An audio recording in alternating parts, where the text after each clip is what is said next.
আচ্ছা সরি, এখন মুস্তাফিজ আসছে, তাসকিন না। ওই যে বল করতে গেছে, এখন বল করতেছে Mustafiz.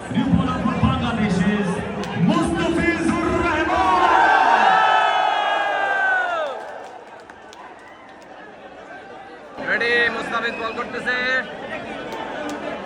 Come on Mustafiz, come on, wicket wicket.